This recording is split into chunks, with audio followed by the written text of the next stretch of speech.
বহুল প্রতীক্ষিত ডাকসু নির্বাচনের ভোট গ্রহণ শুরু। ঢাকা বিশ্ববিদ্যালয়ের টিএসসি ও উদয়ন স্কুল কেন্দ্রের ভোটের খবর জানতে সরাসরি যুক্ত হচ্ছে সহকর্মী মনিরুল ইসলাম মিন্টুর সঙ্গে। মিন্টু, একেবারে শুরুর দিকে আপনার কেমন ভোটার উপস্থিতি দেখতে পাচ্ছেন এবং শিক্ষার্থীদের মাঝে যে উৎসব যে ব্যাপারটি সেটি রয়েছে কিনা জানাবেন।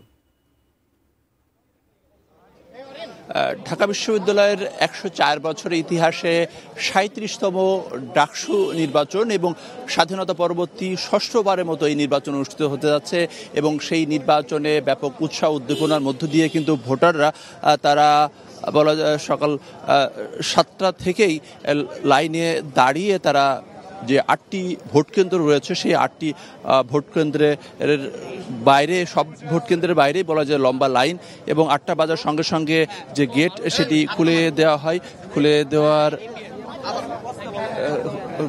দেওয়া হয় এবং সেই সঙ্গে শিক্ষার্থীরা এবং যারা ভোটার তারা সুশৃঙ্খলভাবে লম্বা লাইনে দাঁড়িয়ে এই যে তারা ভোটের যে কেন্দ্রে সেই কেন্দ্রে প্রবেশ করছেন। এবং ইতিমধ্যে আমরা লক্ষ্য করছি যে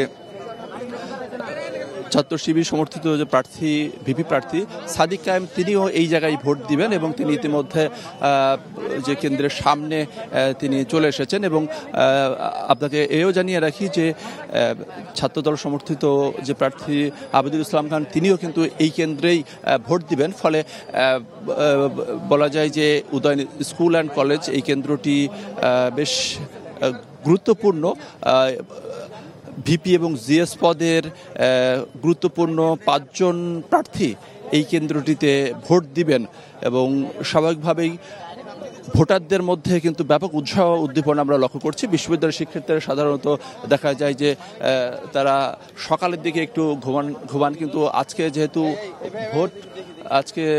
ভোট ফলে তারা একেবারে সকালেই কিন্তু তারা চলে এসেছেন ভোট দেওয়ার জন্য। এবং আপনাকে জানিয়ে রাখি যে মোট 8টি কেন্দ্রে এই ভোট অনুষ্ঠিত হতে যাচ্ছে এবং প্রায় ৩৯,০০০ ভোটার তাদের এই ভোটাধিকার তারা প্রয়োগ করছেন। এবং ভোটের রেশিও যদি বলি সেক্ষেত্রে নারী এবং পুরুষ ভোটারের অনুপাত প্রায় সমান।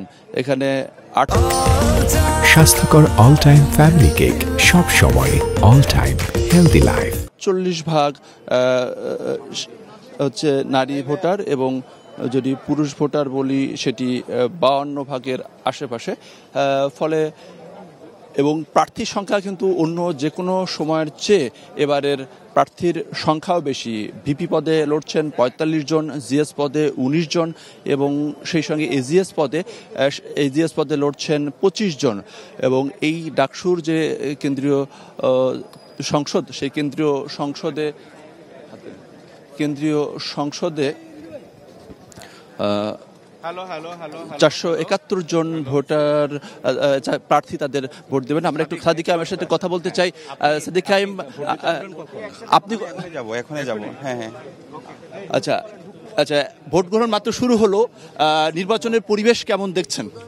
আমরা একটু পরে ব্রিফিং করছি আর সবার কাছে দোয়া চাই। বিশ্ববিদ্যালয়ের শিক্ষার্থীদের অনুরোধ করব আপনারা আসেন নির্বাচন কেন্দ্রে।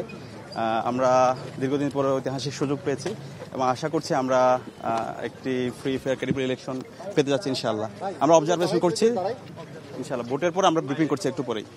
শুনছিলেন যে সাদিক কায়েম তিনি যেহেতু মাত্র ভোট গ্রহণ শুরু হলো সেক্ষেত্রে তারা অবজার্ভ করছেন এবং তিনি আশা করছেন যে একটু সুষ্ঠু ভোট অনুষ্ঠিত হবে এবং এর মাধ্যমে যারা নির্বাচিত হবেন তারা পরবর্তীতে ঢাকা বিশ্ববিদ্যালয়ের বিভিন্ন সমস্যার সমাধানে তারা গুরুত্বপূর্ণ ভূমিকা রাখবেন এমনটি কিন্তু প্রত্যাশা করছেন ভোটাররা। এবং দীর্ঘ 6 বছর পরে এই ভোট অনুষ্ঠিত হতে যাচ্ছে এবং পরিবর্তিত রাজনৈতিক প্রেক্ষাপটে জুলাইয়ের গণ অভ্যুত্থানের চেতনাকে ধারণ করে এবার যে নির্বাচন এবং নির্বাচনে বলা যায় যে তেমন কোনো ধরনের কোনো চাপ কিন্তু নেই, সেটি ভোটাররা বলছেন। আমরা দু একজন ভোটারের সঙ্গে একটু কথা বলতে চাই। ভোট গ্রহণ তো মাত্র শুরু হলো, তো হলগুলোতে আসলে এই ভোট নিয়ে কতটা উৎসাহ উদ্দীপনা মোটামুটি ছিল, এখনো আছে, দেখা যাক কি হয়। আচ্ছা, নির্বাচনের পরিবেশ নিয়ে কোনো শঙ্কা আছে কিনা ভোটারদের মধ্যে? শঙ্কা এখন পর্যন্ত কারোর মধ্যে কোনো দেখা যাচ্ছে না, দেখা যাক আল্লাহ তাআলা কি আছে। আপনার সাথে একটু কথা বলতে চাই যে আপনি কোন হলের শিক্ষার্থী? মুজিব হলের। আচ্ছা। তো আমরা দেখছি যে একেবারে লম্বা লাইনে দাঁড়িয়ে সবাই ভোট দিচ্ছে। নির্বাচন নিয়ে ভোটারদের মধ্যে আসলে কোনো ধরনের কোনো শঙ্কা আছে কিনা, কত উৎসাহ উদ্দীপনা রয়েছে? হ্যাঁ, অবশ্যই উদ্যোগনা, সকাল সকাল চলে যাচ্ছি ভোট দেওয়ার জন্য। তো আমরা আশা করছি যে সকাল 8টা থেকে যে ভোট গ্রহণ শুরু হলো বেলা 4টা পর্যন্ত নিরবিচ্ছিন্নভাবে চলবে এবং শিক্ষার্থীরা তাদের যে ছাত্র প্রতিনিধি সেটি নির্বাচন করবেন এবং একে একে যে প্রার্থী, বিশেষ করে গুরুত্বপূর্ণ প্রার্থী যারা রয়েছেন তারা ভোট দিলে আমরা সেই বিষয়টি সরাসরি দর্শকদেরকে জানানোর চেষ্টা করব। এই ছিল বলতে গেলে এখনকার মতো উদয়ন মাধ্যমিক স্কুল অ্যান্ড কলেজ থেকে সর্বশেষ অবস্থা। ভোট গ্রহণ শুরু হয়েছে সকাল 8টা থেকে এবং শান্তিপূর্ণভাবে ভোট গ্রহণ সেটা চলছে।